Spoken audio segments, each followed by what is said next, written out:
We received the following question the other day on Facebook. I have trouble getting out of a chair. It takes more than one effort. Do you have any exercises I can do? So if you're having trouble getting out of a chair, it's very likely it's as a result of weak legs. Now, if you're not sure if your legs are weak, there are tests you can do at home to figure out if your legs are weak compared to other people your age. We're going to show you this at the end of the video. It's very easy and anybody can do it. But before we get into the test, we want to show you 3 very important exercises that all seniors should master to really strengthen up their legs. Now, we have selected these 3 exercises from many exercises over many years of experience working with people with weak legs.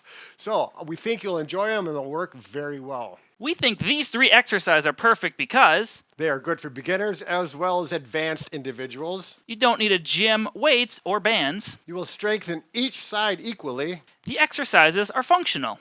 You can strengthen all muscles in the legs in 5 minutes. So the first exercise is known as the split squat, and Brad is going to show the beginner variation to start with. All right, for this, you're going to have something to stabilize yourself. The back of a chair, a countertop like this works very well.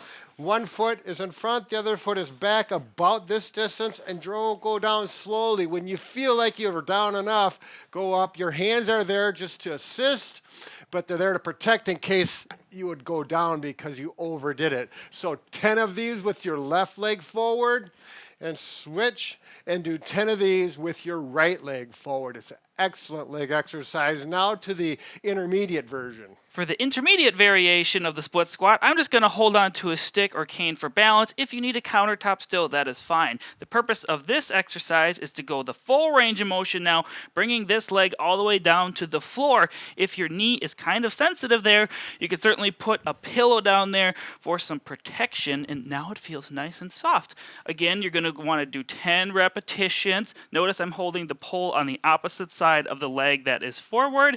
Go nice control and do 10 repetitions on one leg. Make sure to switch to the other side. Now for the advanced version, you're going to need some sort of weight. You can just take a duffel bag and fill it full of stuff. Make sure you can hold it though. To perform, we're going to do the same thing. I'm just going to hold it here for a variation. I'm going to do the lunge, go down slow, up, keep my back in a nice good posture. Again, I want to do 10 repetitions on one side and then switch.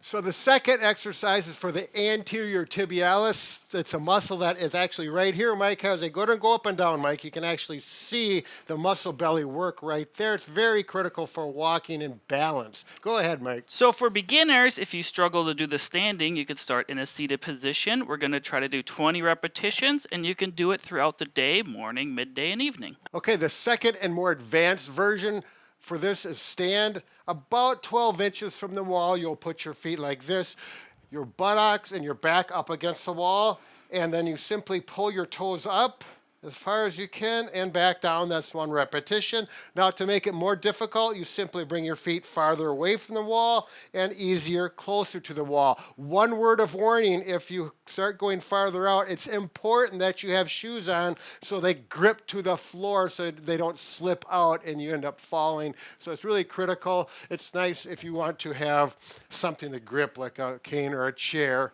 and we just simply do these, keep your knees locked, isolate that muscle. 10 of them should work out well. So the third exercise is going to be calf raises. For beginners, we're going to start in a seated position, and all you're going to do is lift up your heels and go up on your toes just like this. Go nice, slow, and controlled. Start with 10 reps, maybe work up to 20, and just take it easy. If this becomes too easy, Brad's going to show you a harder variation. All right, we're actually going to do an intermediate and transfer right into an advanced mode. So you go up to some stairs or hold on to something solid, a countertop, whatever it may be, and you simply stand feet shoulder width apart and go up exactly the same thing. Now we got the weight of our body going through there. We're going to actually go for 10 repetitions. What you're going to do is progress to using the steps. You have to have shoes on, okay? Something with rubber soles so they grip. You're going to go to the edge of the first step, not here, but you're going to go back so that the ball of your foot, the forefoot, is securely on the step. and then you drop your heels down. You'll get a little stretch in the calf muscle, and you work all the way up. Now, this is really advanced. It's nice to get the stretch, and you get a complete range of motion, which is desirable. Now, some people may never get to this because it's going to be too challenging. If you have carpeted steps and you feel like your feet are going to come off, obviously that's not going to work. So 10 repetitions of this as well if you get to this. Otherwise, on the floor is fine.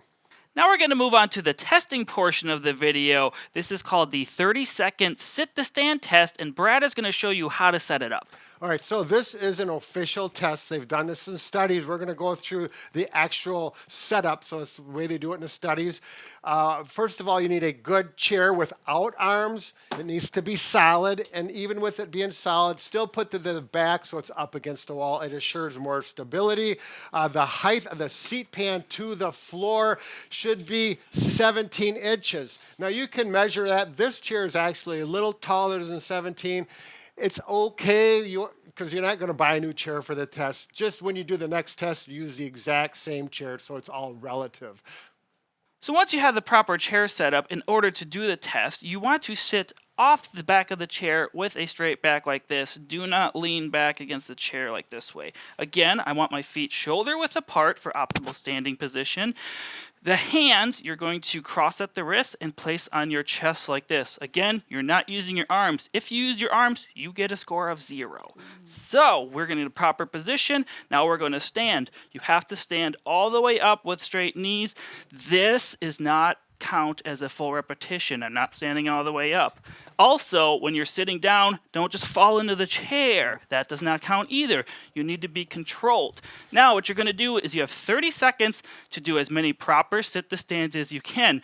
Once you get your number, you're going to compare to the chart. Brad, you want to talk about that?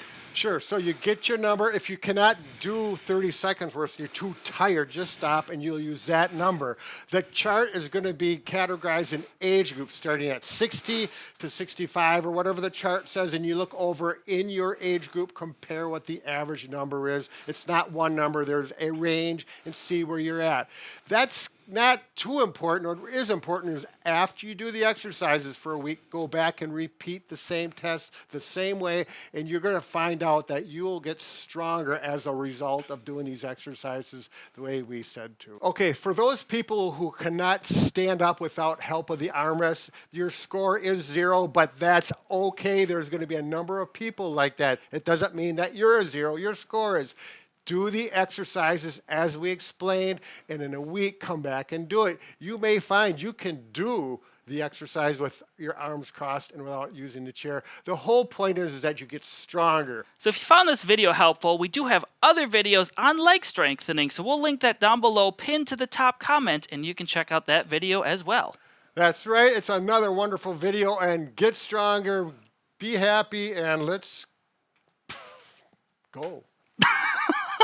So I heard you had a dad joke for me.